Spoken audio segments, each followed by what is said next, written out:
Bonjour chers amis, frères et sœurs. Aujourd'hui je voudrais faire une suite à ce verset de 1 Corinthiens 1 verset 18. Car la prédication de la croix est une folie pour ceux qui périssent, mais pour nous qui sommes sauvés, elle est la puissance de Dieu. La folie de la prédication. Une folie pour celui qui ne veut pas croire. Jésus est venu pour sauver, non pour perdre les hommes et les femmes. Jésus t'offre, par son œuvre de rédemption, une réconciliation avec le Père. Il ne t'offre pas une religion, mais une relation personnelle avec le Père Céleste. Et cela, c'est une folie pour celui qui ne veut pas croire. Être en relation avec Dieu, est-ce possible? Mais bien sûr que c'est possible. Relisons 1 Corinthiens à partir du verset 22. Les Juifs demandent des miracles et les Grecs cherchent la sagesse. Nous prêchons Christ crucifié. Scandale pour les Juifs et folie pour les païens. Mais puissance de Dieu et sagesse de Dieu pour ceux qui sont appelés tant juifs que grecs. À travers la prédication, nous sommes appelés. Tu es appelé ce matin. Car la folie de Dieu est plus sage que les hommes et la faiblesse de Dieu plus forte que les hommes. Considérez, frères, que parmi vous qui avez été appelés, et nous sommes tous appelés, il n'y a ni beaucoup de sages selon la chair, ni beaucoup de puissants, ni beaucoup de nobles.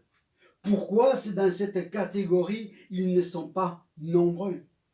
Parce qu'ils ont choisi simplement de mettre la raison de l'homme au centre, leur raisonnement, leur lumière, comme ils disent.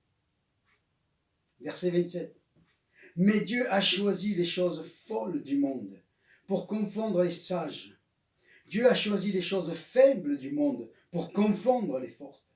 Et Dieu a choisi les choses viles du monde et celles qu'on méprise, celles qui ne sont point, pour réduire à néant celles qu'ils sont, afin que nulle chair ne se glorifie dans le Dieu.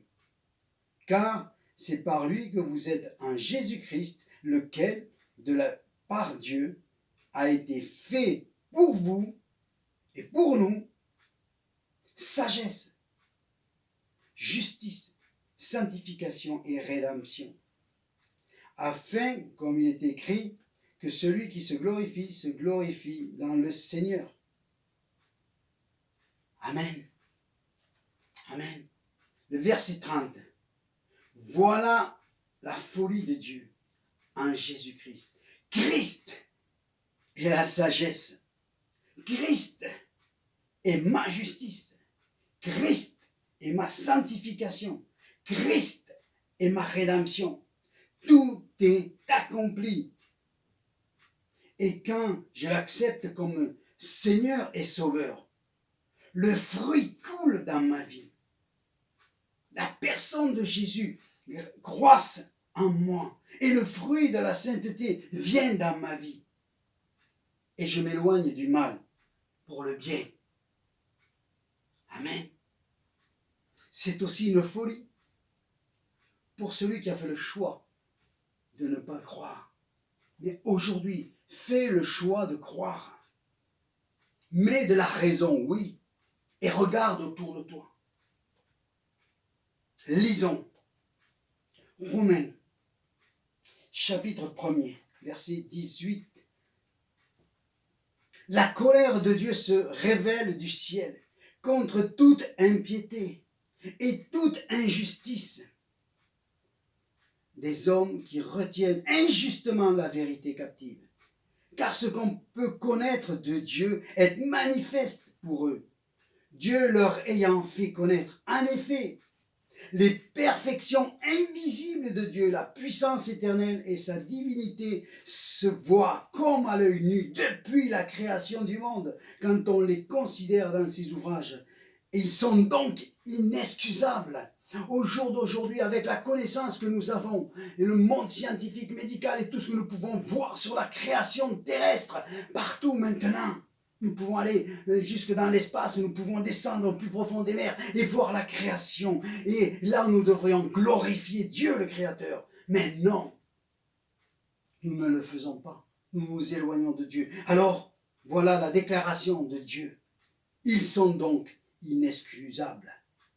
Puisqu'ayant connu Dieu, ils ne l'ont point glorifié comme Dieu et ne l'ont point rendu grâce. Mais ils se sont égarés dans leurs pensées et leur cœur sans intelligence a été placé dans les ténèbres. Et oui, placé dans les ténèbres, pas dans les lumières. Se vantant d'être sages, ils sont devenus fous. Amen. La sagesse de l'homme. Le langage de la Bible est bien loin de la pensée des hommes. Les hommes nous parlent d'un siècle des Lumières. La parole de Dieu nous dit, leur cœur sans intelligence a été plongé dans les ténèbres et ils sont donc inexcusables. Leurs ténèbres les ont conduits peut-être au Panthéon pour leur corps, mais leur esprit est dans le néant, loin de Dieu. Pour celui qui demeure dans la lumière de Jésus-Christ et dans la foi au sacrifice salvateur de Golgotha, sont aujourd'hui dans le paradis, dans la gloire éternelle. Et c'est une folie de croire dans un tel message. Mais pourtant, beaucoup croient. Et on part à la vie éternelle. Quelle espérance royale possèdent tous ceux qui ont fait la paix avec Dieu par le sang de la croix. Chaque être humain joue son éternité à pile ou face. Soit je crois le message du Fils de Dieu, Jésus, la lumière du monde, soit je crois dans ces soi-disant lumières qui en fait sont une génération de faux prophètes. Car Christ, lui, est mort comme un homme, mais il ressuscite comme Dieu qu'il était. Cela aussi est une folie pour ceux qui ne veulent pas croire. La résurrection, voilà le message de Christ, la résurrection. Et ça, c'est une folie pour celui qui ne veut pas croire. Pourtant, aujourd'hui, je te le dis, ose Jésus, pas une religion. C'est parce que la religion était devenue ténèbres et faisait du mal par le passé que de fausses lumières se sont levées en rébellion contre elle. Mais aujourd'hui, tu as la possibilité de décider par toi-même de suivre Jésus et par sa parole d'apprendre à le connaître et de vivre avec lui une relation personnelle, pas une religion, pas une dénomination, quelle qu'elle soit. Aucun de ce que l'homme a fait n'est sur la croix. Quand tu regardes la croix, tu vois Jésus-Christ. Tu ne vois pas une église, un nom, une association, quoi que ce soit. Même si nous devons nous rassembler pour prier, nous qui avons la même foi. Ça, c'est une autre chose. Le rassemblement des saints. Mais aujourd'hui, décide, toi, pour Jésus. Lui, c'est le seul chemin. Lui, c'est la seule vérité. Lui, c'est la vie éternelle. Lisons le prophète Ésaïe. Ce qu'il nous dit dans son chapitre 45, verset 22. « Tournez-vous vers moi, et vous serez sauvés. Vous tous qui êtes aux extrémités de la terre, car je suis Dieu, il n'y en a point d'autre. Je le jure par moi-même. La vérité sort de ma bouche, et ma parole ne sera point révoquée. Tout genou fléchira devant moi, et toute langue jurera par moi. » Amen. 46, à partir du verset 8. « Souvenez-vous de ces choses, et soyez des hommes. Pécheurs, rentrez en vous-même. Souvenez-vous de ce qui s'est passé dans les temps anciens. Car je suis Dieu, il n'y en a point d'autre. Je suis Dieu, et nul n'est semblable à moi. J'annonce dès le commencement ce qui doit arriver et longtemps à l'avance ce qui n'est pas encore accompli. Je dis, mes arrêts subsisteront et j'exécuterai toute ma volonté. Et c'est moi qui appelle de l'Orient un oiseau de proie, d'une terre lointaine, un homme pour accomplir mes desseins. Je l'ai dit et je le réaliserai. Je l'ai conçu et je l'exécuterai. Écoutez-moi, gens endurcis de cœur, ennemis de la droiture. Je fais approcher ma justice, elle n'est pas loin, et mon salut ne tardera pas. Je mettrai le salut en Sion et ma gloire en Israël. Amen. Le salut est arrivé. Ésaïe 800 ans avant prophétise la venue de Jésus qui amène le salut aux hommes.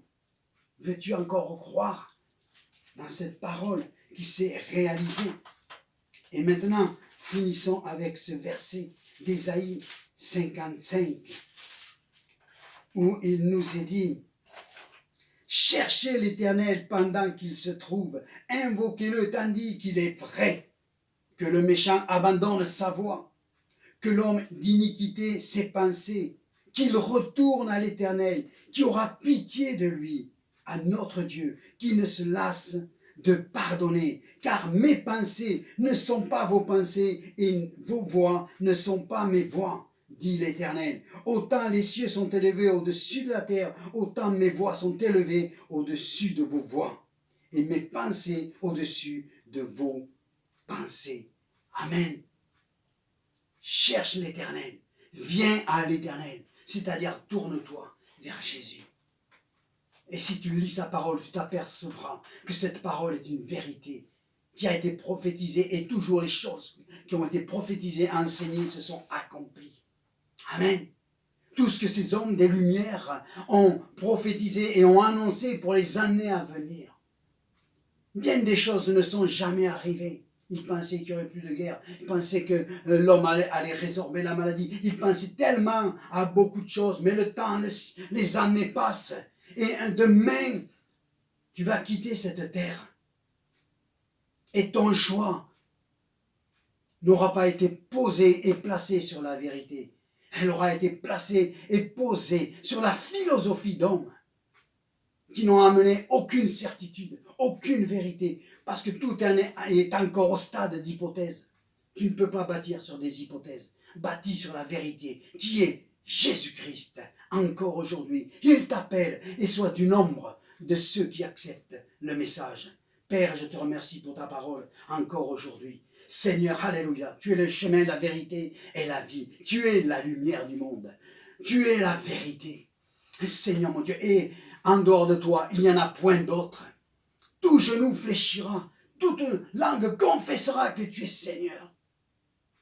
Certains vont confesser que tu es Seigneur en rentrant dans le paradis. Certains confesseront qu'ils sont Seigneurs, mais ça sera trop tard. Ils partiront dans le néant des ténèbres pour l'éternité, parce qu'ils auront refusé de croire dans la folie de la prédication. Aujourd'hui, accepte cette folie pour ton salut. Père, dans le nom de Jésus-Christ. Amen.